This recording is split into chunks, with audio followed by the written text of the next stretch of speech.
All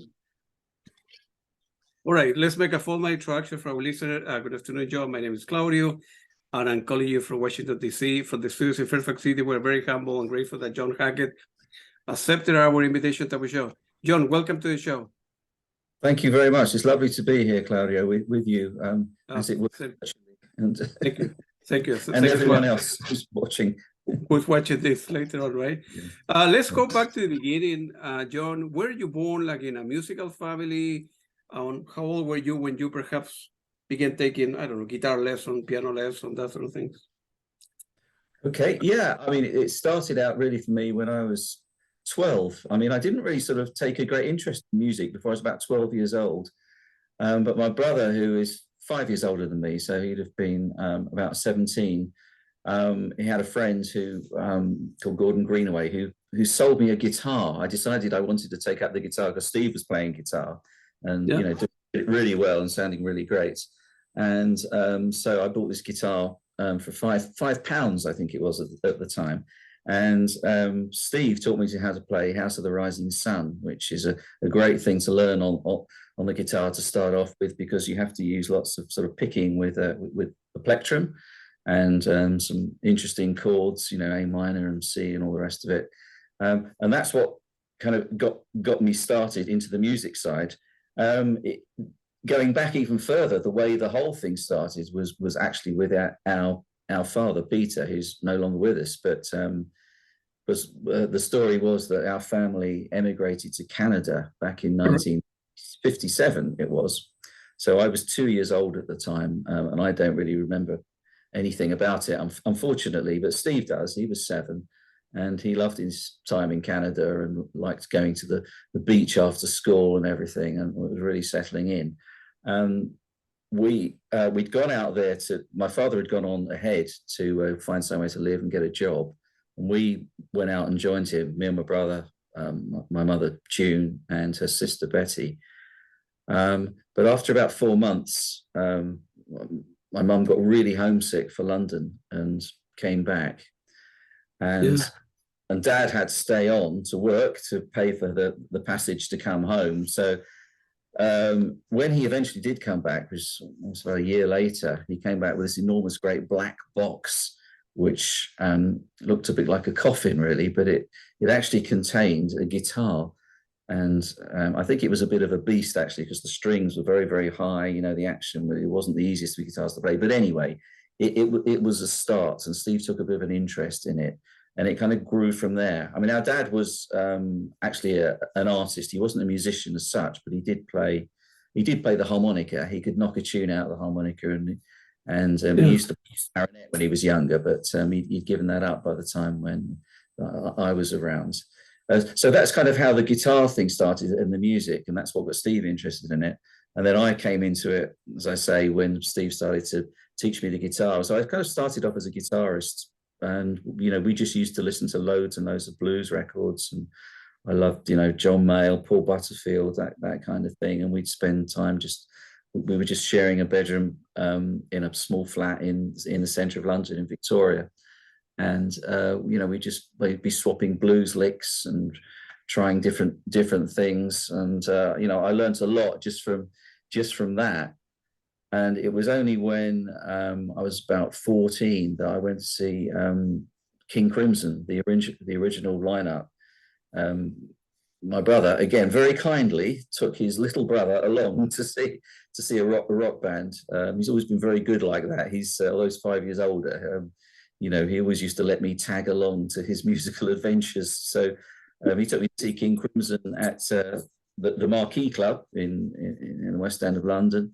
And a real sort of turning point, because they had with them the wonderful Ian MacDonald, who again sadly is no longer with us, but he was playing flute. And I remember playing Talk to the Wind, and that's what really sort of sparked off in me a lifelong interest in flute playing. So Steve and I bought a flute between us, actually, because Steve was interested. But I sort of really took to it, and I got some lessons at school.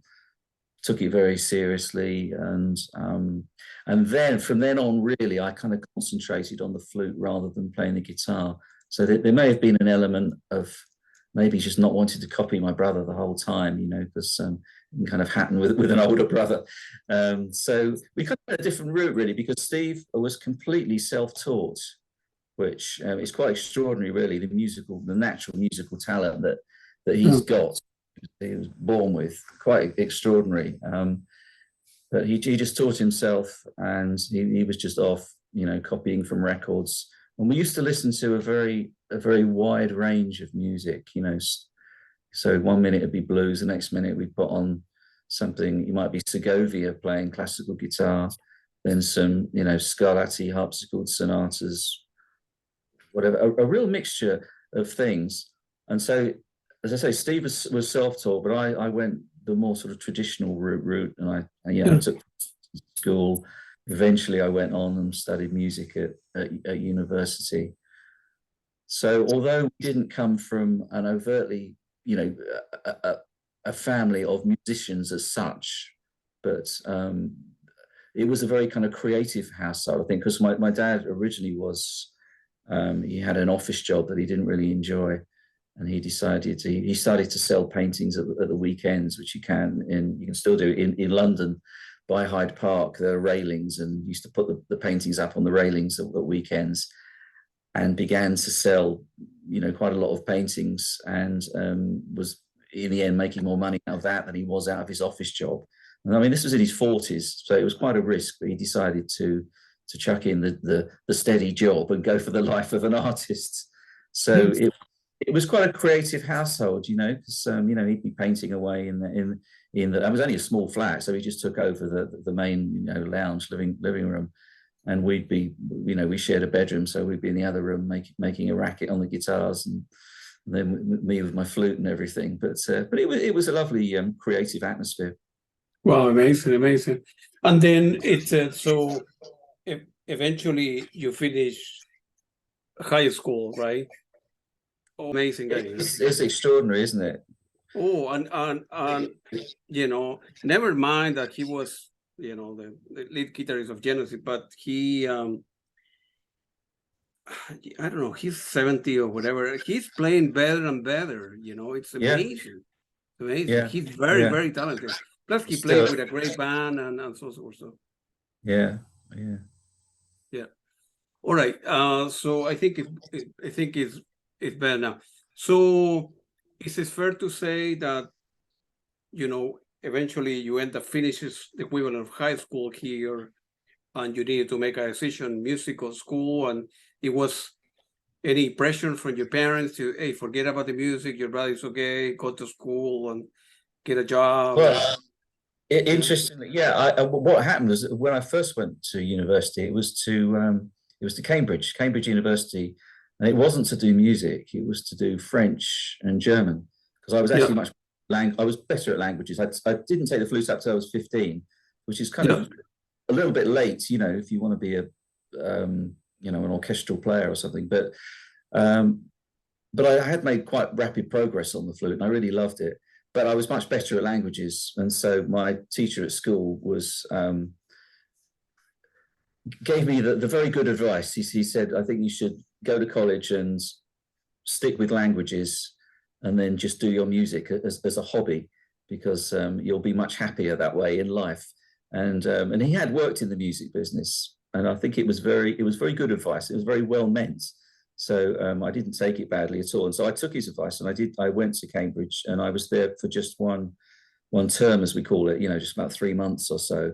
And I came back that Christmas, and I just thought, you know what, I don't want to do this. I really want to be a musician, and I want to play the flute. And so I left. And this was the nice thing about where our parents were just so supportive.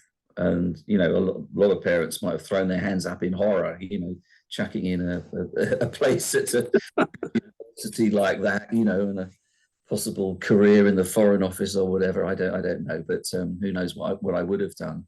But I think Steve was already doing well in Genesis by then, and because my dad was a painter, I think he completely understood that I was drawn to more kind of creative lifestyle.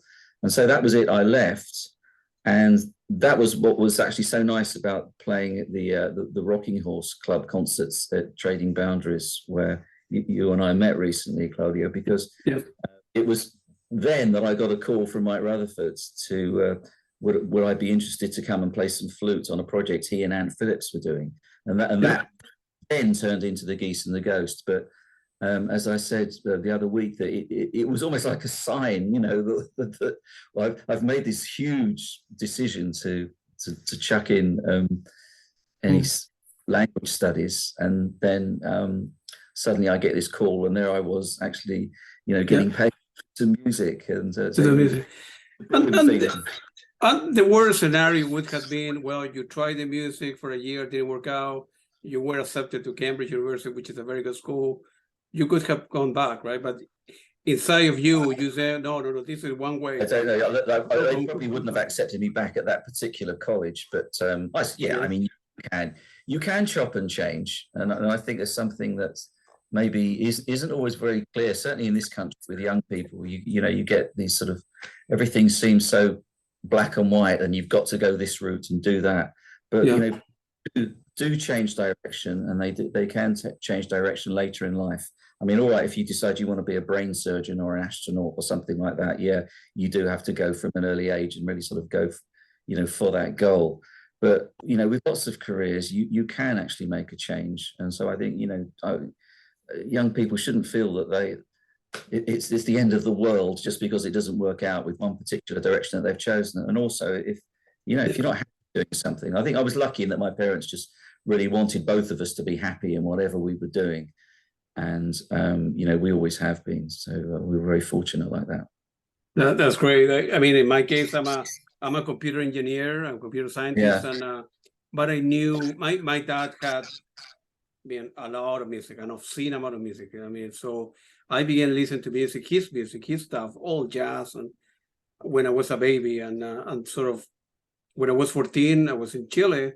I discovered rock and roll. Right, it would have been, I don't know, the Genesis of the world, the Peter Gabriel, Pink Floyd, Led Zeppelin, one of those bands, and I knew back then that music is very important to me. Not as a musician, but it will be an important part of my life. So when I came here and studied computer science, I have a day job, but I don't know, I see close to 60 shows a year and a huge music collection. So really, so I'm very lucky where I live that every band comes this way.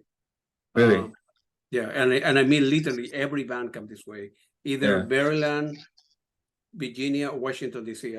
We are 3 states together, so I'm able to see a lot of bands. So I'm very, very lucky to be where I am and have a well-paying job to do this stuff. So I think the thing about music is, I mean, it brings people together. You know, it's absolutely. You know, it's not just about the musical performance, and you know, as a musician, often we get hung up on just trying to get it right and to play the notes exactly correctly for everything to go well. But that's only part of the story, because the bigger picture is people going out from their houses, you know, to go to a concert and to be with other people who've got a shared interest, and there is that amazing kind of chemistry that takes place, and it's quite hard to define it, but that's right. When you're on stage and you feel it, and the whole audience is with you, or if you're watching and you're part of a crowd, it's a lovely feeling. Yeah, absolutely. And you know, I was telling your brother the last time I talked to him like a month ago, and I don't know why music is very important to me. I have no idea, but it became very important in my life, early in my life. And you know, when you listen to the record or open a vinyl or looking at the pictures, CD or books or whatever, music has given me a lot of satisfaction. And seeing a band live, I'm going to a gig, for example. I'm going to see a band called The Church tonight, right? And I'm seeing the Eagles on Saturday. So it being there, the energy of the crowd, that, you know, hanging out, that people have the same interests. The tunes are not going to be the same as the record, and they will make mistake, or there will be going to be a different version or whatever. But I don't care. I mean, seeing the band live, and you know, some members die or pass away or whatever, but still the essence is there, and that's giving me a lot of satisfaction. So I'm very, very happy to be a person who appreciates music. That's the best way to describe it, you know. It's, Mm. and that's exactly, I opened some radios during the pandemic and decided, well, you know, the musicians are not touring. I better start calling people, you know. Everybody's at home. Right. Yeah, And then really. Steve was Yeah. my first interview, you know. So Really? Oh, that's lovely. yeah, That's Steve is a very nice fellow. It's a very different Yes. for the other Genesis guy, or in general for the other musician. As if plus Steve and yourself too, they're very humble guys. I mean, you see Steve Hackett walking down the street, you wouldn't know that he, you know, he's famous or he was former member of Genesis. Yeah. Well, he's always been very nice to me. I say even from a child. I mean, my mother loves to tell the story of. It goes back to when we were in Canada about it. I was 2 years old, and he was so yeah. He would have been 7, and he was sitting around with his friends apparently, and I just sort of rushed in and just threw myself into the middle of the group, you know, and so he caught me. Yeah. So, you know, most older brothers would have perhaps pushed me aside or something. Push you aside or something, right? Yeah, To catch me, but he caught me. And I mean, when we were, you know, so going back to talking about the old days, really, of when we were in our flat in Victoria, just before he joined Genesis, you know, he was with a band called Quiet World. Correct. Yeah. Came over from South Africa, who were like living in one room, you know, but they had a record deal. But they would rehearse in our bedroom. But I would be allowed to sit in on those rehearsals and listen, and occasionally join in on my guitar as well, you know, which is something that, you know, he included me in that. And as I say, he took me along to see King Crimson, and even sort of, you know, going forward after he'd left Genesis and formed his own band, he asked me to join his band. And a mate of mine at school, an old school friend, Nick Clabban, said, "Oh, even if you trombone, he would have had you in his band." You know? That's right. Yeah, I think your parents did a very good job of raising you guys. You know, so in the beginning, it was I think I read somewhere that Ian MacDonald was a big influence in your life and in terms of musical direction as well. Feel free to elaborate how important Ian MacDonald was. That goes back to seeing King Crimson at Marquee Club. In Cross Street when you know, I mean, they opened with 21st Century Schizoid Man, which was just absolutely mind-blowing, especially to a 14-year-old like me at the time. And then hearing him play I Talk to the Wind was what really kind of sparked my interest in the flute. Yeah. In 1970, you end up releasing an album called The Road with, you know, Quiet World with Steve also. Feel free to elaborate how they came together. And well, that goes back to when the guys of Quiet World used to come and rehearse in our flats. And as I say, they used to let me sit in on guitar occasionally, and they did then there was one session where I did play a bit of guitar on I was never actually officially a member of the band. I think somewhere on Wikipedia or something it may say that I was a member of the band, but that's making a bit more of it than it actually was. It was Steve was the man there, but yeah, they were very kind to me, and it was a fantastic experience to go into a professional studio back then and get my first session fee handed to me by, I think John Schroeder was the producer at the time, you know, and he'd worked with people like Helen Shapiro, if you know her, the singer. So he was a real sort of top class producer. So I remember him handing me, I think it was £8, you know, I got for that session, and it felt really great. You know, I think it gave me the taste for the music business. At the time, £8 would have been, you know, enough money to buy something, some records or a jacket or something, or invite a girl to dinner or something. Yeah, well, I went to an all boys school, so it was many years before I started with that. But that's another story. Yeah, understood. Some years down the road, you end up working with Anthony Phillips and in the famous Geese and the Ghosts album.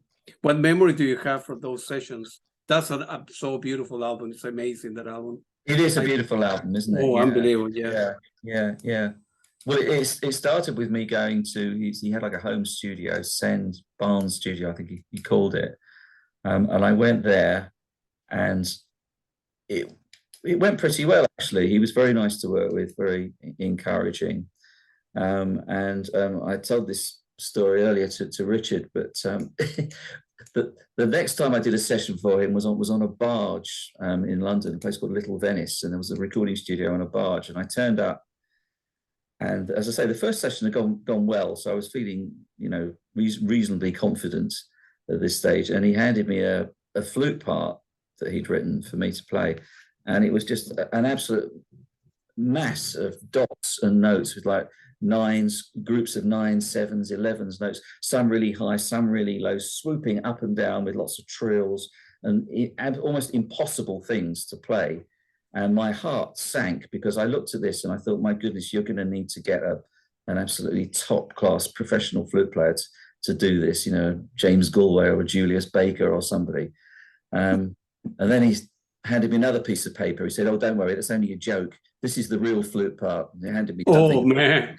So much easier, that was, well, sort of, so he got me there. It was makes when I think back to that. Yeah, that album had becoming like iconic, that album, and with Anthony and Mike Rutherford and several people participate on the album, but it's a masterpiece. Everybody who contributed that album is very good. So, yeah. All right, so the next album was in 1975. You ended up working with your brother for the Voyage of the Acolyte. What memory do you have? And actually, that was the first Steve's record, his first solo album. Amazing album to us, well, so. Yes, it is a fantastic album. Yeah, I mean, we did some preparation with that album because at the time I was working in an office, and I, just to earn some money, and I bought this tape recorder, a Tandberg, and it had what we called a sound on sound facility. So, in other words, you could kind of multi-track sounds, and in those days that was quite something, unless you had a proper 4-track recorder or something. So anyway, the point was that we were able to try out a few harmonies and things like some of the twin lead guitar work, that kind of thing. There's some bits with double, 2 flutes at once, and other bits and pieces that we used to try out some of the arrangements. And for me, it was the first time that I'd been in a recording studio briefly with Quiet World, but to actually be in for any length of time was absolutely fantastic. And the first thing we recorded on that first session was Hands of the Priestess, which is a lovely flute solo that Steve had written, a really lovely flute solo, and it's such a gorgeous tune that I still play it to this day, and it always feels fresh. It's so well crafted, and such a gorgeous tune. And of course, then we had other people coming down. Phil Collins came down, and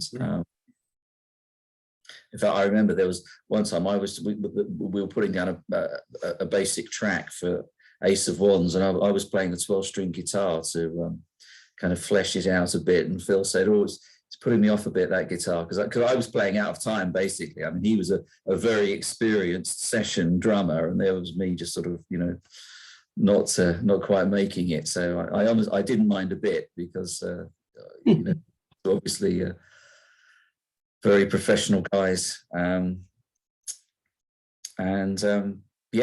It seemed at the time that almost anything that Steve wanted to have at the studio was possible. So, for example, some vibes were brought in for Phil to play. So like on Star of Sirius tracks like that, we wanted some tubular bells. So they arrived at the studio. And I think what always amazes me about that album is how Steve was able to hold all those arrangements in his head and get it down on tape as it was in those days. These days you can sort of try things out. We've all got multi-track facilities. our laptops or whatever, you know, if you decide, oh, what would it sound like to have a bass here, or, you know, you can kind of map something out, even if it's sketch it out, even if it's only in rough, to get an idea of, to arrange a piece of music. But Steve had the vision of that in his head and was able to just, you know, realize it. I think that's quite a skill. I mean, the other thing I loved about that album, and I still love it, it's really what makes me tick, is the combination of the use of classical instruments with rock. So, for example, Robin Miller, the oboist who played on some of King Crimson's recordings, of course, he came down to the studio. He'd just come from a session with the BBC Symphony Orchestra. I remember he'd been conducted by Pierre Boulez, who, and I remember him telling us all about how Boulez didn't use a baton, but just used his hands, you know, to conduct the orchestra. And he'd come straight from a session there down to us, and I'd written out some of the oboe parts for him to play. As I could read music, it just saved a bit of time to have those scored out. And we also had an old school friend of mine, actually, Nigel Warren Green, who was a very good cellist. He and his brother were terrific musicians, and his brother went on to lead the Philharmonia Orchestra. And they're both fantastic musicians. And Nigel came down to the studio and put some cello on tracks like Tower Struck Down. As I say, I just really loved that use of the classical instruments in with rock forces, and it's something that still intrigues me, fascinates me, and excites me today. Absolutely, I completely agree with you. You know, that's a masterpiece album. And then some year later, you end up working, you know, creating the wind arrangement for the Spectral Morning and Effector. Feel free to again elaborate all the. Well, Spectral Mornings was by that time Steve had formed a band, and we went over to Hilversum to Visselod Studios in wintertime, of snow and ice around, and we were, I can't remember how long we were there for. It must have been at least a week or so, perhaps it was a bit longer. But that was a different experience, really, because before that, it had been sort of Steve and myself with John Hackett and musicians coming into the studio. Now there was a band there. So the guys were working on the arrangements in the studio. So there were some gorgeous vocal harmonies done by Pete Hicks and Dick Cadbury, with Steve, of course, on tracks like Virgin the Gypsy. That's a track that particularly stands out in my mind, because I played some bamboo flutes on that, some Chinese flutes that I'd got for just a few pounds. I bought in Charing Cross Road not that long before, and we just really liked the sound of them. And so I tried putting a bamboo flute solo on that track, Virgin the Gypsy. And then I recorded another flute, just like to do a different take. And by chance, John Hackett, who sadly is no longer with us, but John, Steve's producer, he left the two faders up, and it was a happy accident. You know, the two flutes together just seemed to work, and so it was just they were just completely improvised parts, but somehow it had the sort of like beauty of like two birds kind of fluttering around, you know. And so we left those out. Yeah. I mean, the other thing I remember particularly about that sessions is we were working at night and then sleeping during the day. It was all quite strange. So we ended up drinking quite a lot of alcohol in that time. The guy who managed the place, called Frake, I think he gave us the key to the drinks cupboards, and Nick Magnus was drinking his Dutch gin, and I developed a taste for Scotch that I've since lost, actually, but I drank quite a lot of whiskey in that time. It was quite a sort of party atmosphere, and John Shearer was the drummer, and excellent drummer, and he had a stainless steel drum kit, and he always insisted that Mick, his roadie, when he was touching the kit and moving it, he had to wear white gloves so that he didn't get finger marks on it, you know. So I can kind of get that. He was a perfectionist about his instruments. So Mick toasted sandwiches throughout. Why working during the night and not working during the day? Why the shift? I honestly don't know. I assume it was maybe the studio was being used by other people. That's right. Yeah. I honestly don't know. But it was fun anyway. I mean, when you're that young, you don't mind staying up all night and making music. And sleep during the day. Yeah. Yeah. Sometimes,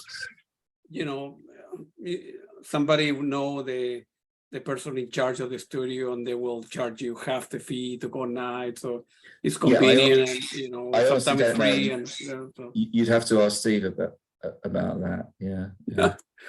And in the 80s, feel free to elaborate with you.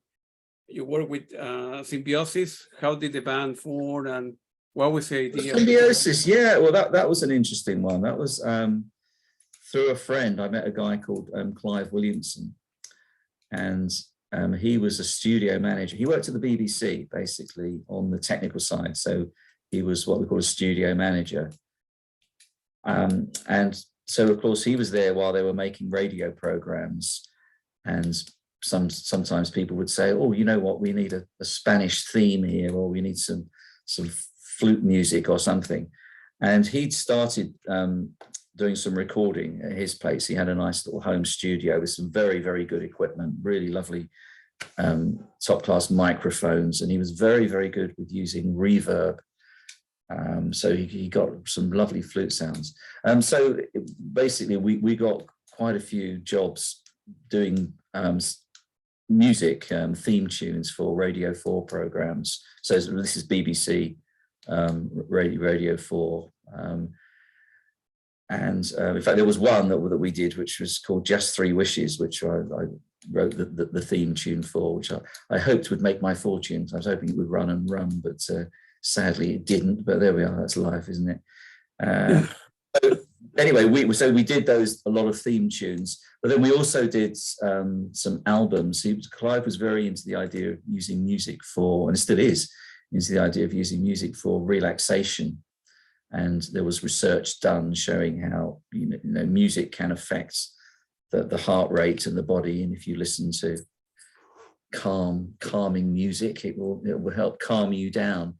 So that was part of the idea. So he'd come up with these backings, and I would turn up. So because he played a bit of keyboards, and so I'd turn up at his place, and he'd put down this backing, sometimes with a long drone note underneath and bits of percussion, and I would just improvise for, I won't say hours, but anyway, a long time. I'd just do these great long improvisations, and then I'd go home, and then after that, he would edit what I'd done and take the best bits and throw away the bits that weren't so good, and he'd send me these recordings, and I was amazed at how well some of them turned out. So we did a number of albums like that, and we also did a few gigs as well with Ashley Drees and Rick Bolton, and a guy called Malavir, I think, joined us for a few. So we did a few gigs in around. We were never a touring band as such, because Clive had his job at the BBC, but then sadly he left the BBC, and the job's dried up for doing that. But that's the way these things work. But I did actually learn a lot about just the use of recorded sound with Clive, because he was so good, because he was a studio manager and he really knew about production. He had an excellent ear, or does have an excellent ear, for getting really, really good flute sounds, particularly because I always like, with my flute sound, nearly always, it depends. If it's a very fast piece, it's not the case, but if it's a long, slow melody, I do like to have some reverb and a bit of repeat echo on it, that it's the sort of thing you would get if you were playing in a very large church or a cathedral. That's how a flute sounds, and that's how I like the flute to sound. I don't like it if it's too kind of dry sounding. And as I say, Clive was absolutely terrific at getting these lovely kind of rolling sounds. And I did some alto flute for him and some bass flute as well. And we put together quite a few albums which are still available. Yeah, absolutely. So Yes. those are masterpieces. Yeah. Those are masterpieces. And then some years on the road, you end up doing a duet album with your brother again. I think it's called Sketches of the Satie. I don't know if I'm pronouncing that correctly. Sketches of Satie, yeah, that's going quite a way, and that was in 2000. 2000, correct? Yeah. How the idea of the come about and the project and well, we'd always loved, Eric Satie, for anybody that doesn't know, was a French composer. He was a contemporary of Debussy, so he lived in Paris, the end of the 19th century. You're looking at, and he was quite an influence on Debussy. He wrote a number of pieces. When he was young, he wrote perhaps some of his best pieces, interestingly, because later in life, he went on to study harmony and counterpoint. And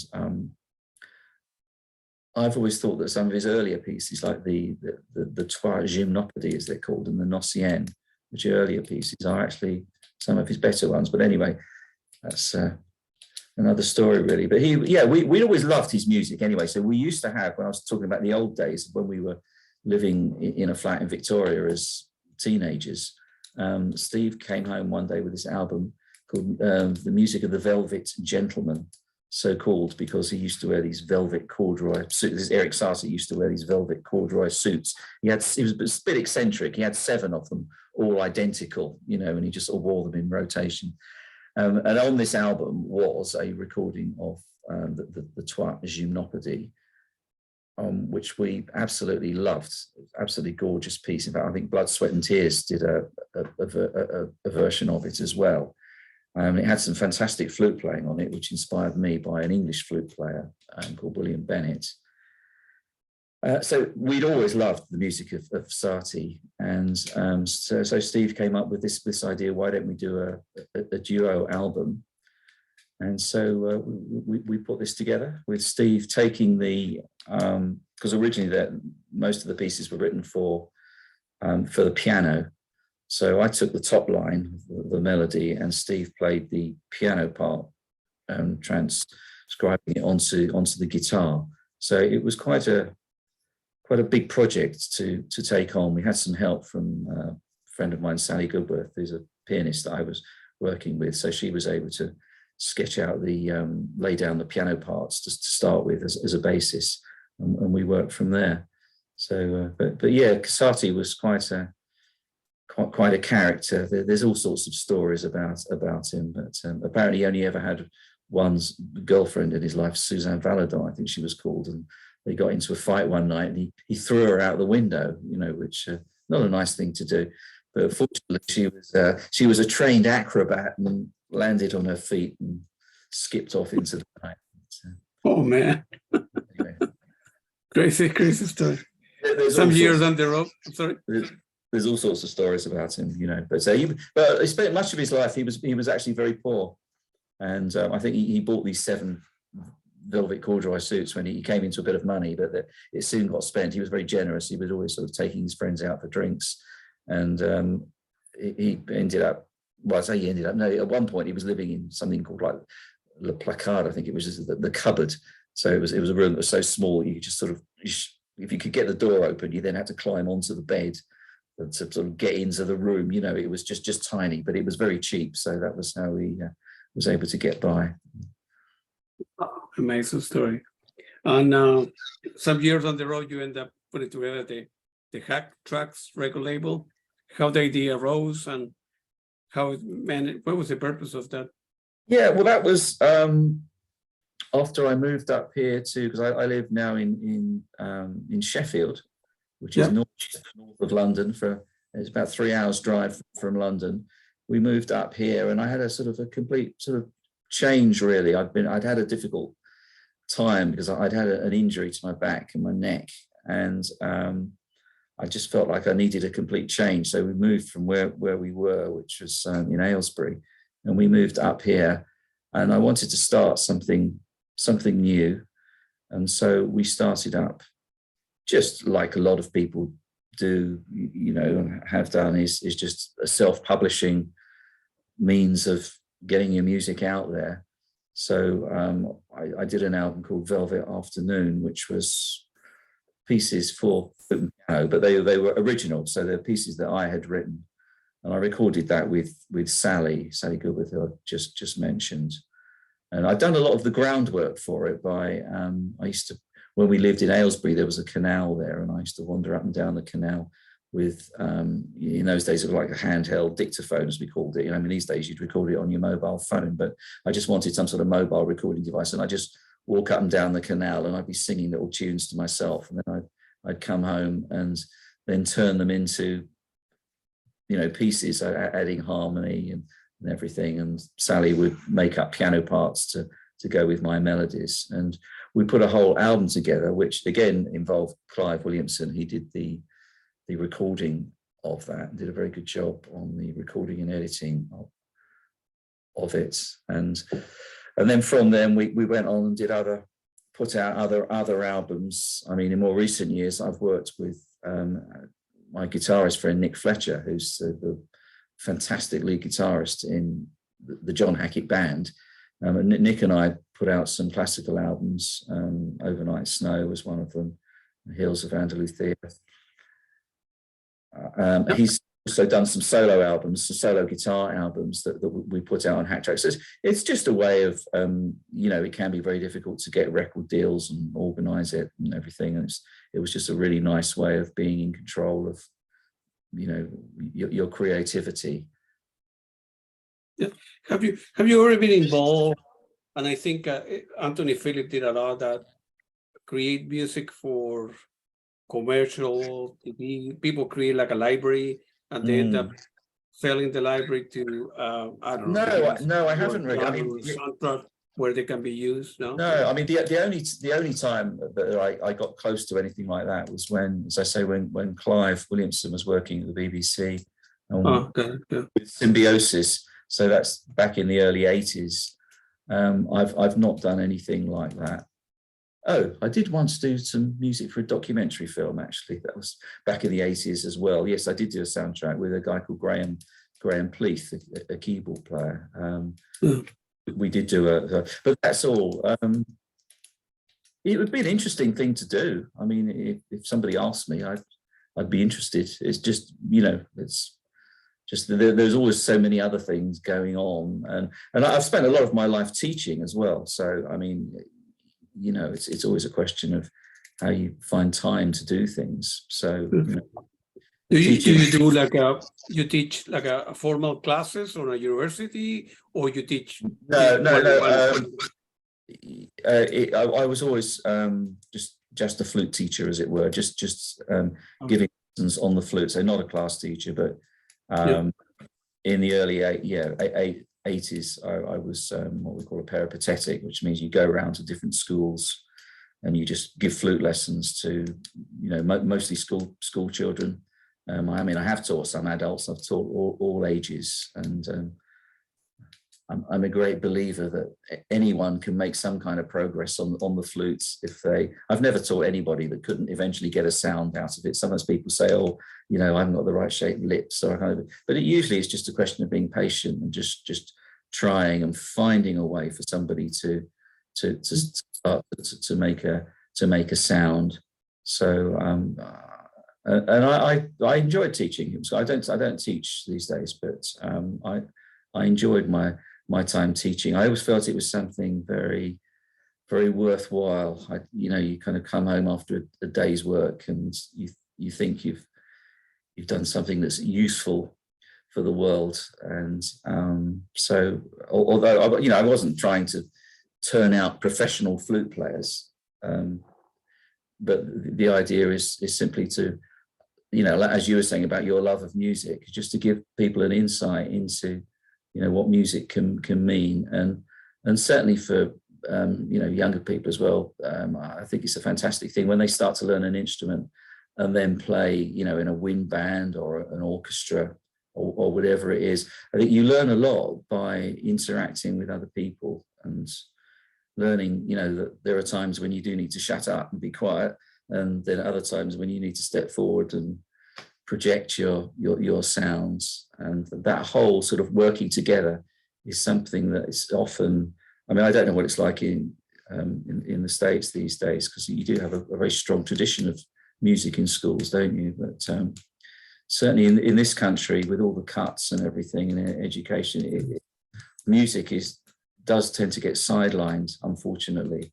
And there are fewer, I should say, children learning musical instruments. I think, I mean, there's always interest in, kids learning the guitar and the drums and all that. That's great, but some of the orchestral instruments, particularly, numbers are well down, and state schools generally these days struggle to get a school orchestra. I mean, some of the private schools, still, will have decent school orchestras, but I know a lot of the state schools now that they just don't have enough violinists to make an orchestra. So it's it's sad. Changes, In many schools, or perhaps in society, music in general has like a low priority. I mean, obviously science and math and English are important. But some other subjects are pushed away, or budget constraint and what have. I think it's very difficult to quantify the benefits of that kind of creativity, whether it's music or art or anything like that. It's you can't quantify it in such an easy way, but I do think it's incredibly important, and I'm sorry that it's doesn't have the prominence that it really that it used to and that it should have. Oh, absolutely, and give you a peace of mind, either playing an instrument or listen to music like I do, or music, at least for me, takes me away, relax me, or take me to other places. It does take you to another place, doesn't it? I think that's it. It takes you outside of yourself and to whatever your belief is, but it's something bigger than yourself. Absolutely, and in general, classical music, right? All the instruments, the violin, the flute, and so on, trombone, are in terms of audience, right? It's going, smaller audience, right? I mean, a rock band can sell a show of 5,000 tickets, but a classical concert or classical guitar, maybe sell 50 or 100, whatever. So I think that's from what I've read in the States. It's difficult, isn't it? And it's very difficult. So but it needs to come from. I mean, it's not the problem of the state, right? It's, I suppose, it needs to come from the family, right? If your dad or mom or uncle, whatever, music were part of the life, they will bring the little kids to concert or show them a guitar or buy them a record, and it's it's like a family thing, right? It needs to come from within as well, right? So in my case, I was very lucky that I grew up in a family where music was important. I told you, my dad had a lot of music, so it was very important growing up. Although I didn't like his music, I knew that would play an important role in my life. And then when I was 14, I discovered my own thing, and so the rest of his. Sorry, you discovered. And then when I was 14, I sort of discovered my taste of music, right? So and I knew that I like Baroque. I think the first 3 albums that I bought, it would have been either Pan Metheny or Tangerine Dream, that I like electronic music, and probably a Genesis album. Something was 14, and I saved my money and I bought the vinyl, and then remember exactly the day that I knew that music will play an important part of my life. I knew that I didn't have a talent to be a musician, or perhaps an interest to read music, but just listening to music, open a vinyl, seeing the picture. That was before the internet, obviously, right? So no social media, YouTube didn't exist. So I was kind of going crazy because in Latin America, bands were not touring. So I will open a vinyl record from Jean-Luc Ponty, for example, right, which is one of my heroes. I said, man, this guy is amazing, or this or that, and I couldn't see any shows. Now everybody goes to Latin America, but in 1970, or 77 when I bought my first vinyls. I was going crazy because I wanted to experience seeing a band live. Yeah, Right. yeah. You know, I would, of course, you would play the vinyl, but I wanted to see people around me. I wanted to see like a concert, you know, to be part of the audience, participate with the audience. So it's so it's a beautiful thing. Music it gives a lot of satisfaction for every, you know, in life. In 2005, you did your first rock and prog solo album. I think I checked it out of London. How do you put that together, the band and the idea of starting solo stage and so forth? Feel free to elaborate on that. Yeah, I'd started to do a bit of songwriting, and I was generally writing rather sort of soppy love songs. They weren't that great, but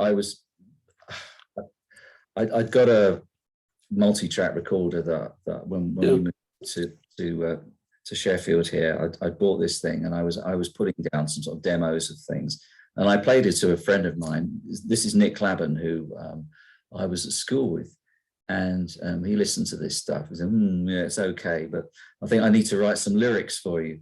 So he started sending me lyrics, and that was great. It was quite a game changer, because then instead of these rather sort of drippy love songs that I was not there's anything wrong with love songs, but you know, they're all a bit similar. So Nick started sending me his lyrics, which of course were much, should we say, darker, very different. He's a completely different personality from me, and for me that was great, because it was like half the song was already written, because I'd sit down at the piano, I have a piece of paper in front of me with all the lyrics, and try a few chords, maybe try it on the guitar as well, because that's the way I write. I switch between the piano and the guitar, depending on if I've run out of ideas on the piano, I'll go to the guitar and then go back, you know. So I started putting these songs together, and we realized that they were sounding much, much better, and did some demos with them. And so I contacted Nick Magnus, who was in Steve, my brother Steve's band. So I'd known him from those days, who was not only an excellent keyboard player, but also a very good producer and arranger. And so we started working on the album. And I also, at that time, I met a guy called Tony Patterson, who was the singer in a Genesis tribute band called Regenesis. Right, yep. And I'd seen them here in Sheffield, and I went up and introduced myself and everything. So that was all very nice. And Tony's a terrific singer. So he came to my place and started helping me with the vocals. I did most of the vocals on the album. I'd never actually done any singing before, so it was a real sort of leap in the dark, because I'd not done any singing, but I thought, well, I'll have a go. And you know, with the help of a bit of technology, a bit of retuning here and there, and Nick Magnus putting the nice sheen on the vocals, I think I managed to get away with it on that album. But Tony was great, because he sang a couple of the lead vocals, like on Ego and Id and Dreamtown. Did a great job on those, and also did a really great job with some backing vocals. He has some really good ideas, so I learned from him. And then, of course, there was my brother Steve, who very kindly came over to Nick's studio and put his lead guitar work on a lot of the album. I mean, I did some of the lead guitar work, but most of it was done by Steve. And that's how the album kind of came about. And I really didn't know what to expect when we put it out. But I was really quite knocked out with the reaction. And it was a much better album than I I thought it would be. I really had no idea, because, you know, we'd gone from having these demos that I'd put together, which weren't particularly good, to Nick Magnus getting hold of them and putting his stamp on them by, you know, doing his arrangements of the songs and his production skills. And he did the drums as well. He did them with programmed drums, which I know some people might shy away from, but he did a fantastic job. It's very musical. and I was completely happy with everything that he did, and it was just a very practical way of getting the album out, you know, and we put it out on Hacktrax. I must get it repressed, actually, that album, because it's been out of stock for some time, and I'm often asked about it. And it is an album I'm very proud of, actually. I think we took a lot of care over it. We took a lot of time. It was nearly a year in the making, and I think it shows that we put a lot of care into it. But it was very much the team that put it together. Yeah. You just said Hacktrax still exists as a record label still? Yes, it does. If we put something, so it just depends what we've got. I think the last thing we put out was a flute and guitar album that Nick Fletcher and I did called Goldfinch, which was a series of pieces for Baroque pieces. So, you know, Vivaldi, there's a Vivaldi flute concerto called the Goldfinch, and in an arrangement for flute and guitar, actually. So Nick playing all the orchestral parts on the guitar, which is something.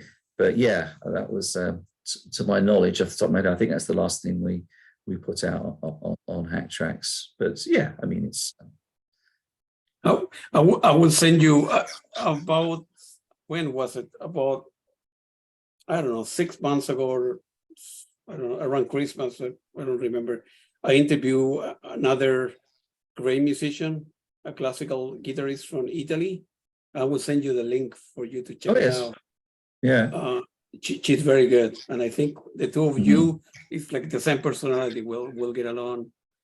Really? Well, and I think the boyfriend is like a violinist. She's a very good guitarist. But you know, I will send you a link, and you tell me if it's good or not. I'll be interested to hear. Yeah. Yeah, she's very good. And then I only have 2 more questions, and then we can do part 2 on Thursday again. And right, and then you participated with Nick also in Hexameron and Children of Another God, and from his live your live duet album in 2010, I believe it was the live one, right? Yeah. Oh yes, so the live album that came about through we did a short tour with The Watch, who are an Italian Genesis tribute band.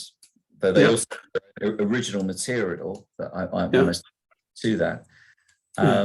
Nick and I did a short tour with them, and that album, but the live album grew from that. So it's live takes from. So I was, by that stage, I was a bit more confident with my singing, and so I was singing, playing guitar, and flutes, and Nick was obviously on keyboards. But yeah, that was a lot of fun. Yeah, and actually, the Watch, the band, the Italian band, they're going to be playing the Trading Boundaries in October, November. Yeah. Yes, they are, and if anyone hasn't seen them, go and. They're very, very good. They're very, excellent. very good. They really are excellent. Yeah. Yeah, and I saw a couple of YouTube videos where you're playing flute, and could have been the Lemia. Yeah, I think that. Oh yeah, that was probably during lockdown. I think we did some sharing of files that way, stuff I recorded here and sent over to them. Yeah, but I mean their approach to it is they don't sort of wear the costumes and try and reproduce the shows exactly, but they're musicians and they put their own stamp on it. But it is very faithful to the original spirit of the music. So yeah, I'd certainly warmly recommend anyone going and seeing them. Yeah, if I have the time, I will fly again. I know I'm going to be flying to the UK in June, somewhere in June. I don't know exactly. I need to coordinate with my wife and my son, but we love going there. It's very expensive, so I need to save money between now and then. So and London is very expensive compared to other cities in the UK. So sure. But I like going there. And the last question of today, feel free to elaborate. I think you mentioned that Tony Patterson, the lead singer of the Genesis tribute, Free Genesis. I need to check out the band. I know the name, but I don't know if there are some videos on YouTube to check it out to see you know how good they are. They're very good, and I Yeah, believe very they're still, you know, still going. I haven't seen them recently, I confess, but yeah. Yeah. All right, we need to check it out. Thanks, John. We'll do finish part one, then we'll continue, you know, on Thursday or Friday when you have time. We do part two, Okay. and it was very nice talking to you. And It's an absolute good luck to you. pleasure. Hopefully, the internet will come back and be more stable. Well, yeah, actually, it's not been too bad, has it? All things considered. No. Thank you for your patience with that. No, Yeah. no problem. Take it easy. Thank you very much. Appreciate it. Okay.